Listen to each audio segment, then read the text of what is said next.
नमस्कार, स्वदेश न्यूज के खास प्रोग्राम जनता मांगे जवाब में आप सभी का स्वागत है। मैं हूं आपके साथ राखी। बीजेपी ने विधानसभा चुनाव के लिए प्रत्याशियों की पहली सूची जारी कर दी है, जिसमें पार्टी ने 39 प्रत्याशियों का ऐलान किया है।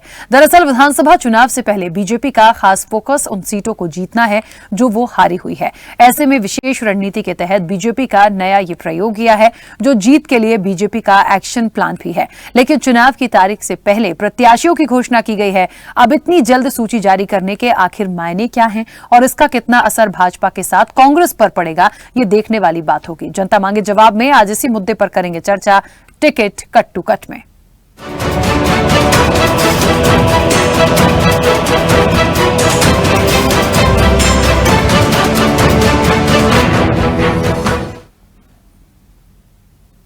एमपी में विधानसभा चुनाव की तैयारियों के बीच पार्टी ने एक बड़ा दांव चला है। कल रात हुई केंद्रीय समिति की बैठक के बाद आज ही दोपहर में बीजेपी ने एमपी के लिए 39 और छत्तीसगढ़ के लिए 21 प्रत्याशियों के नामों का ऐलान कर दिया। दरअसल एमपी में चुनाव के लिए सत्तारूढ़ बीजेपी ने अपनी ताकत झोंक दी है।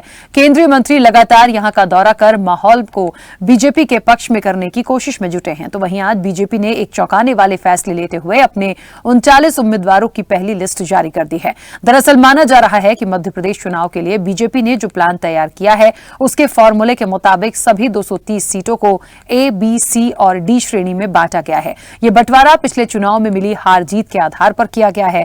अब बीजेपी ने जो अपनी पहली लिस्ट जारी की है, उसमें 5 प्रत्याशियों को भी शामिल किया गया है, जिसमें सबलगढ़, चाचौड़ा, छतरपुर, जबलपुर पूर्व और पेटलावद से महिलाओं को टिकट दिया गया है। चाचौड़ा सीट से प्रियंका मीणा चुनाव लड़ेंगी, जबकि छतरपुर से ललिता यादव बीजेपी की उम्मीदवार होंगी।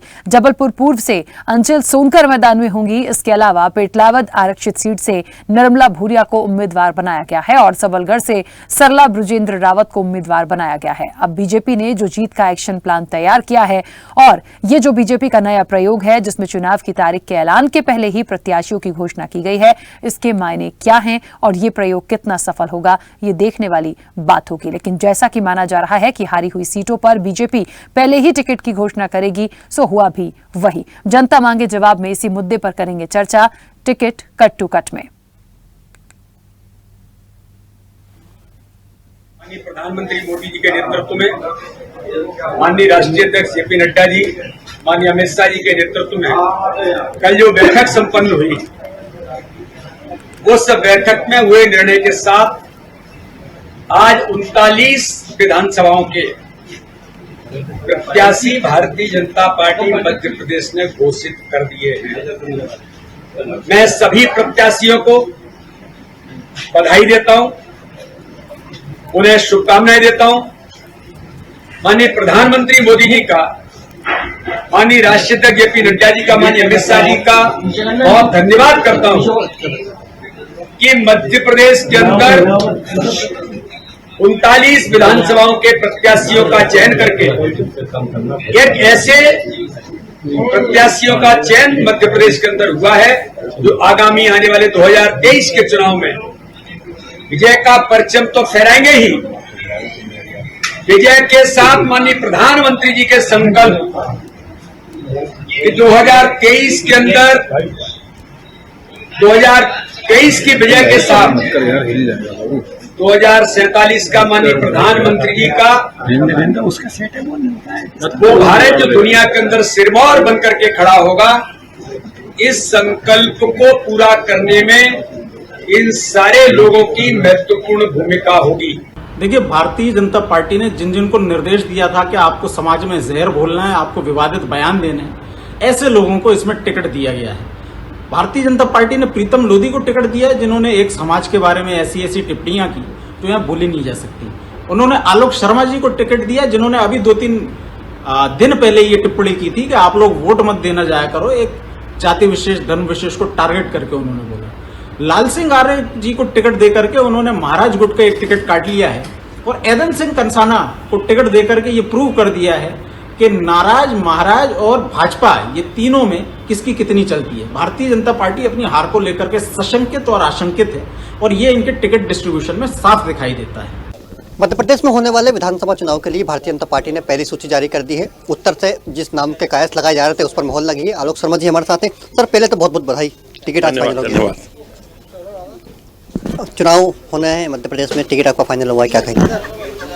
देखिए, भारतीय जनता पार्टी के शीर्ष नेतृत्व को मैं बहुत बहुत उनका आभार व्यक्त करता हूं, धन्यवाद देना चाहता हूं कि पुराने भोपाल की उत्तर विधानसभा सीट से मुझ जैसे साधारण से कार्यकर्ता पे पार्टी हाईकमान ने, पार्टी संगठन ने जो भरोसा जतलाया उसके ऊपर हम लोग खरा उतरेंगे और निश्चित रूप से इस बार पुराने शहर में भारतीय जनता पार्टी सबका साथ, सबका विकास, सबके विश्वास को लेकर जनता के बीच में जाएगी, उनका दिल जीतने का काम करेगी। क्योंकि पुराना भोपाल कांग्रेस का लंबे समय से गढ़ रहा है और यहाँ का चुनाव कांग्रेस की गलत नीतियों के कारण दलीय आधार पर नहीं हुआ। यहाँ का चुनाव कभी भी विकास को लेकर नहीं हुआ। यहाँ का चुनाव कांग्रेस ने हमेशा मेजॉरिटी और माइनॉरिटी के नाम पर किया। यहाँ का चुनाव हमेशा बहुसंख्यक संप्रदाय और अल्पसंख्यक संप्रदाय के बीच में हुआ है और इस बार कांग्रेस इस चुनाव को परिवारवाद के नाम पर पुराने शहर में लड़ने जा रही है। कार्यकर्ताओं में भी जबरदस्त आक्रोश है, कांग्रेस में, परिवार में भी उनके झगड़े प्रारंभ हो गए। निश्चित रूप से यह उनका इंटरनल मामला है, आंतरिक मामला है।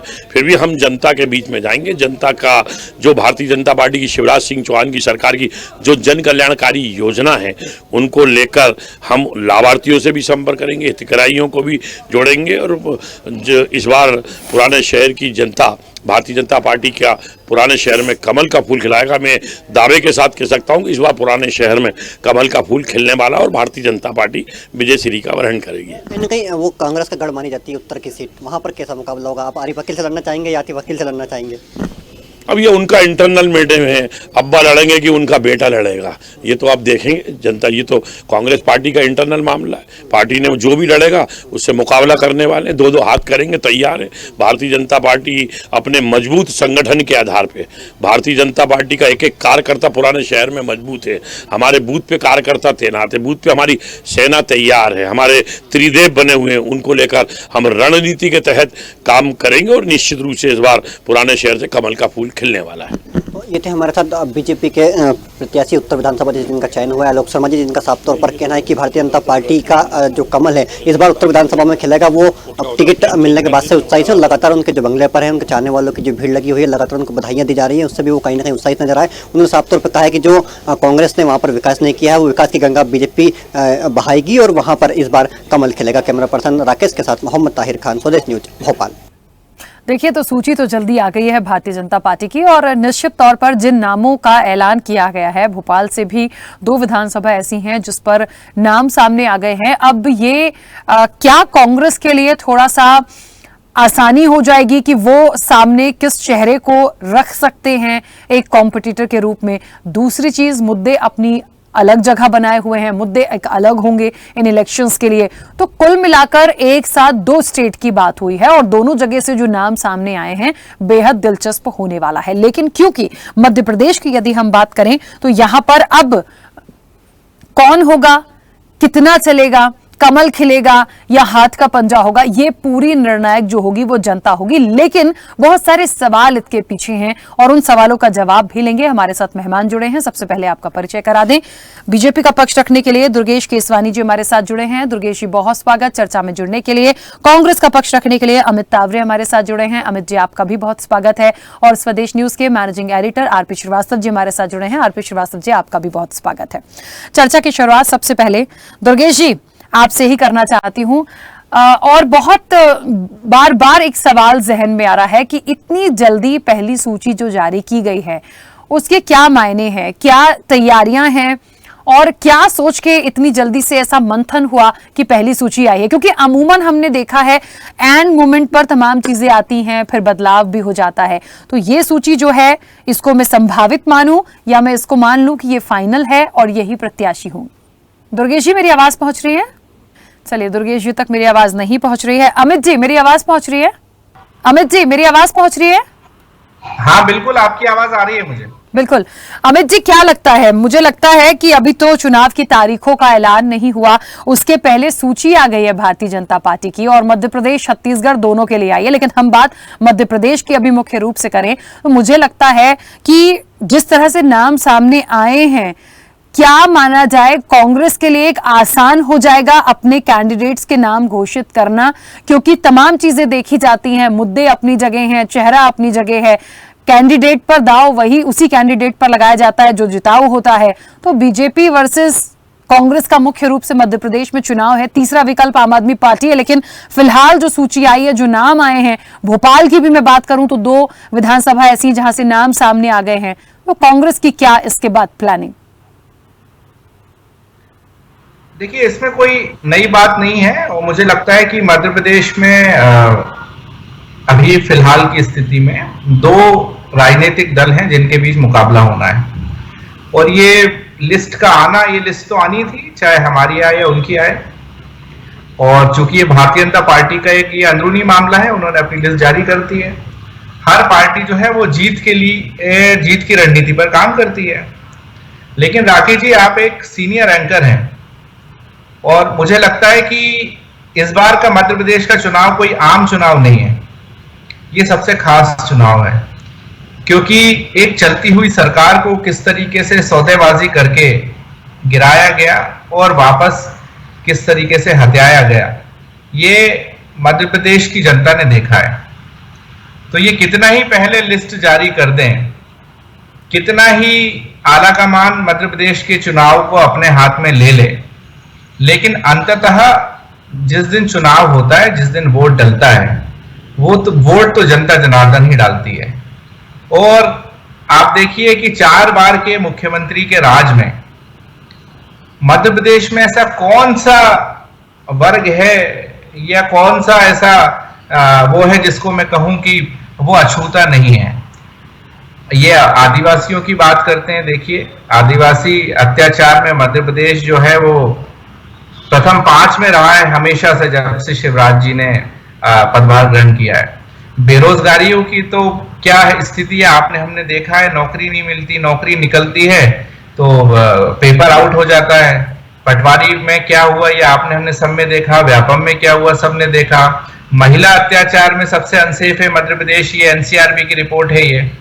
तो आप देखिए कि रणनीतियां पार्टियां बना सकती हैं, पहले बना ली कोई बात नहीं, लेकिन मध्य प्रदेश की जनता ने कई महीनों पहले अपनी रणनीति बना ली है कि माननीय मुख्यमंत्री जो है इस बार माननीय कमलनाथ जी होंगे और एक वास्तविक जनहितैषी सरकार मध्य प्रदेश में स्थापित होगी।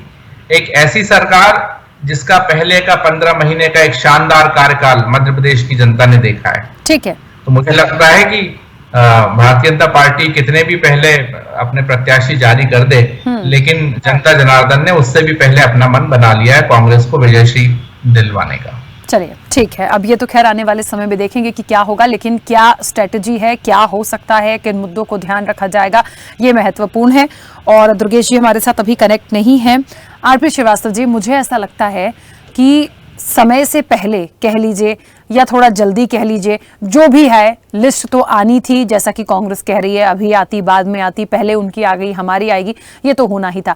लेकिन 3 से 4 महीने पहले लिस्ट का आना, इसके क्या मायने हो सकते हैं और क्या ये कांग्रेस के लिए आसान नहीं होगा कि कौन से चेहरे किस सीट के लिए सामने आए हैं, हम अपना कौन सा चेहरा उतारें जो वहां से जीत करके आए, और इसके साथ साथ मुद्दे तो हैं ही। आप कैसे लेते हैं?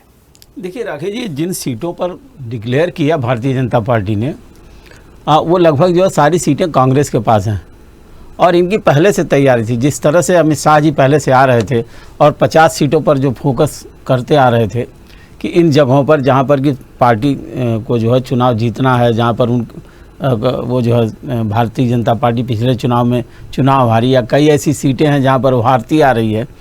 तो आप देखेंगे कि जहाँ कई जगह पर 2 बार हार चुकी, कहीं 4 बार हार चुकी है वहाँ से, तो इन सारी सीटों का उन्होंने एक तरह से मूल्यांकन पहले से कर लिया केंद्रीय नेतृत्व ने और उन्हीं पर जारी किया अभी 39 पर। सवाल ये उठता है, समय की बात है। समय देखिए अब क्या है, आप एक तरह से समझिए अभी चुनावी आचार संहिता मतलब नहीं घोषित हुई है और उसके बहुत पहले ये सूची का आना ये इस बात का संकेत है कि पूरे एक जो भारतीय जनता पार्टी है और उसका शीर्ष नेतृत्व सिर्फ प्रदेश के नेतृत्व के भरोसे नहीं है, ऊपर से भी मॉनिटरिंग उनकी चल रही है। मैं कई सीटों का बताऊं, अभी आप देखिएगा पिछले चुनाव में 2018 में जो लोग बागी थे, बागी होकर ज़्यादा वोट पाए, महेश्वर की सीट है और कई जगहों पर आप देखिए यहाँ पर क्या हुआ कि कैंडिडेट जिनको नहीं टिकट मिला वो बागी उम्मीदवार के रूप में लड़े और फिर उनको अभी इस बार उनको जगह दिया है। तो ये सबसे बड़ी बात यह है कि भारतीय जनता पार्टी उन उम्मीदवारों पर भी अब ये कर रही है जहाँ पर कि एक तरह से जो उम्मीदवार सशक्त थे, बागी थे, पिछली बार टिकट काटा था, उनको इस बार टिकट दिया। अभी मैं एक बात और बताऊं, एक जो लांजी विधानसभा क्षेत्र का मैं अभी देख रहा था, वहाँ जो है राजकुमार कर्राहे को टिकट दिया है, जबकि दिलीप भटेरे, स्वर्गीय दिलीप भटेरे और उनके लड़के रमेश भटेरे जिला अध्यक्ष भी हैं, और वहाँ आप देखिएगा कि वो आम आदमी पार्टी ज्वाइन कर लिए थे, फिर अभी छोड़ के आए और उनको टिकट दे दिया। मतलब क्या है कि सर जो है भारतीय जनता पार्टी सारी सीटों का जिस तरह से चयन कर रही है और जिस तरह से फूक फूक के कदम रख रहे, ये पहले है। और मुझे नहीं लगता कि पिछले कई चुनाव में आपने देखा होगा कि उस समय इतना पहले भारतीय जनता पार्टी कभी अपनी सूची जारी नहीं करती थी। बिल्कुल, देखें डिक्लेयर होता था, आचार संहिता घोषित होती थी, उसके बाद से सूची का दौर चलता था। लेकिन पिछले कई चुनाव को अगर आप देखेंगी तो ये सारी चीज़ें नहीं थी। इस बार जो है भारतीय जनता पार्टी ने मध्य प्रदेश और सीजी में, खास करके छत्तीसगढ़ में भी आप देखिए, वहाँ पर भी यही स्थिति कमोबेश है। तो ये पूरी तैयारी भारतीय जनता पार्टी की पहले से है। अब जहाँ तक रहा कांग्रेस का, तो कांग्रेस भी इसमें अपना जो है वो कर रही है, गुड़ा भाग करना शुरू कर दिया है। उन सीटों की तरफ ज़्यादा ध्यान दे रही है जहाँ पर वो बहुत कई चुनाव से चुनाव हारते आ रहे हैं। हो सकता है कि कुछ दिन बाद इनकी भी सूची जारी हो जाए। तो कोई अप्रत्याशित नहीं है। हमें लगता है दोनों दल इस पूरी तैयारी में लगे कि उन सीटों पर ही अपने प्रत्याशी पहले घोषित करें जहाँ पर कि उनकी स्थिति कमज़ोर है। अब इसका फ़ायदा इनको कितना मिलेगा देखने वाली बात होगी। लेकिन फिलहाल राखी जी, अभी आज की डेट में ये स्थिति है कि इस तरह से सूची आना चौंकाने वाला तो नहीं कहा जा सकता, लेकिन एक जो है उनकी एक रणनीति है और थोड़ा समय से पहले आ जाना एक प्रत्याशित भी है। तो ये एक जो अभी अब भोपाल का आप देख भी रही थी, कई सीटों पर देख रही थी कि अभी प्रत्याशित 2 सीटों पर घोषित कर दिया गया है। तो ये सब चीज़ें जो है एक तरह से पहले से तैयारी के हिसाब से जो है भारतीय जनता पार्टी अपना जो इन प्रत्याशियों की सूची जारी कर रही है। बिल्कुल। दुर्गेश जी, मेरी आवाज पहुंच रही है? जी राखी, आप आ रही? बिल्कुल। दुर्गेश जी, समय से पहले या कह लीजिए कि बहुत जल्द, ऐसा अमूमन देखा तो नहीं जाता है, लेकिन काफी जल्दी से एक जो पहली लिस्ट आई है ये बहुत कुछ बता रही है। लेकिन मैं आपसे ही जानना चाहती हूं कि इतनी जल्दी सूची जारी करने के क्या कोई मायने हैं, या कह लीजिए कि इसको हम संभावित माने या बिल्कुल फाइनल है, क्योंकि भोपाल की भी दो विधानसभा हैं, उस पर भी 2 कैंडिडेट डिक्लेयर हो गए हैं। देखिए राखी जी, भाजपा विश्व का सबसे बड़ा दल है, और जब हम 2018 में मध्य प्रदेश के चुनाव हारे थे तो उस समय पे निश्चित रूप से हमने आपसे भी, आपके चैनल के समक्ष भी कहा था कि हार जीत परिणाम है, कोशिश करना हमारा काम है। और निश्चित रूप से हम जीत से उत्साहित नहीं होते हैं और हार की समीक्षा करते हैं।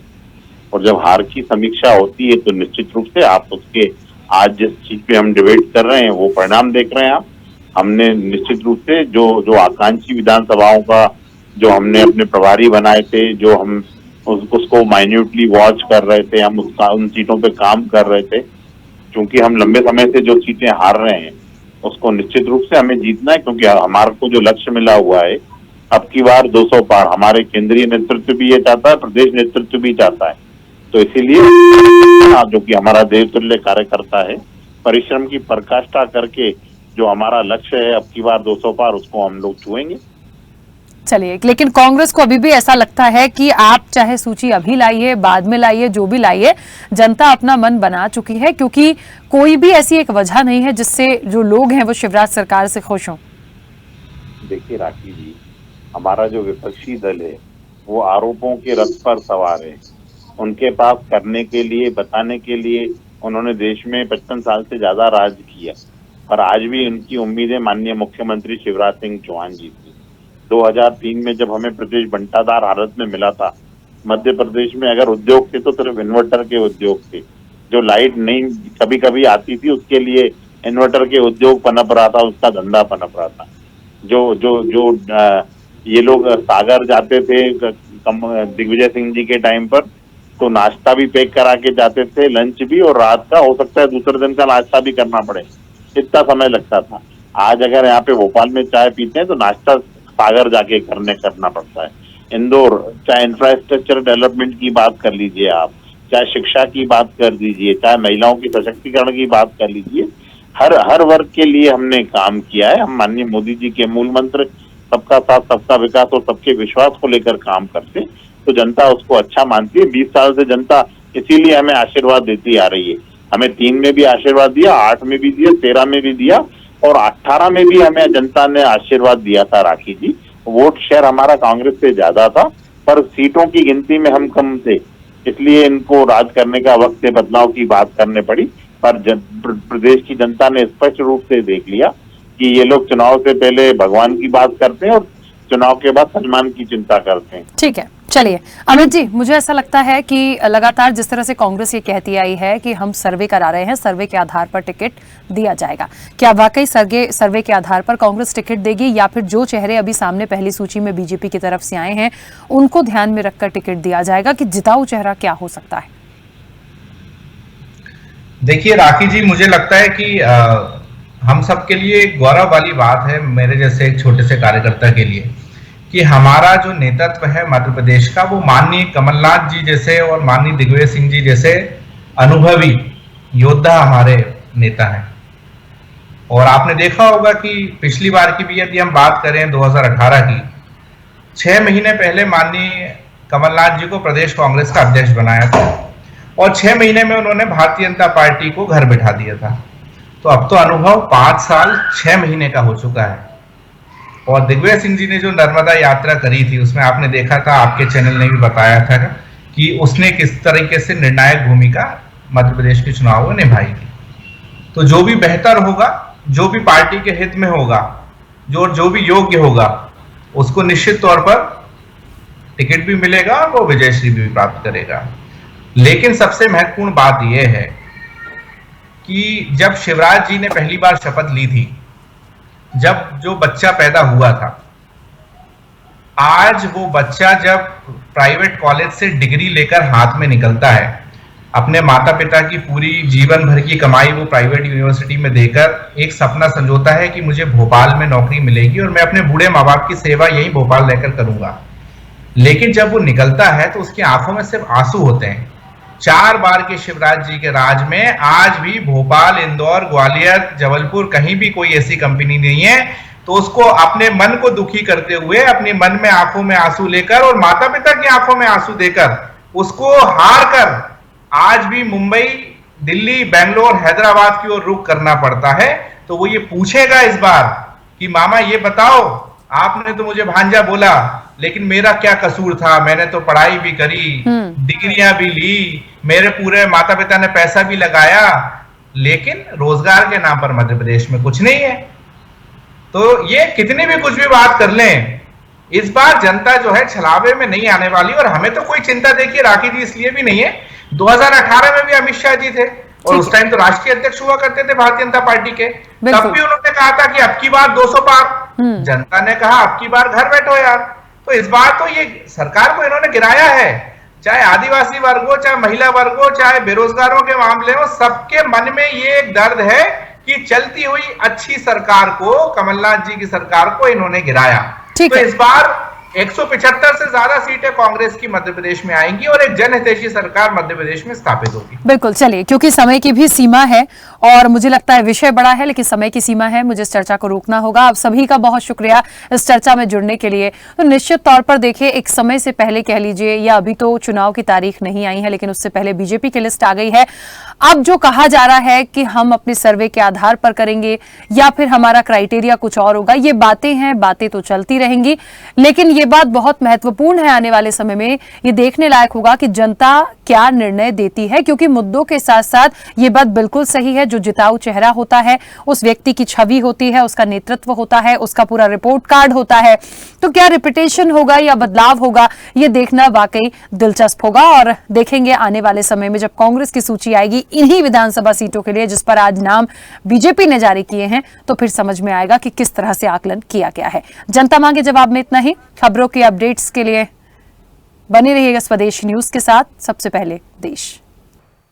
ऐसे ही वीडियोस के लिए लाइक करें, शेयर करें, फॉलो करें। YouTube पर जाकर सब्सक्राइब कर बेल आइकन दबाना ना भूलें और ताजा अपडेट्स के लिए स्वदेशलाइव.com पर जरूर जाएं।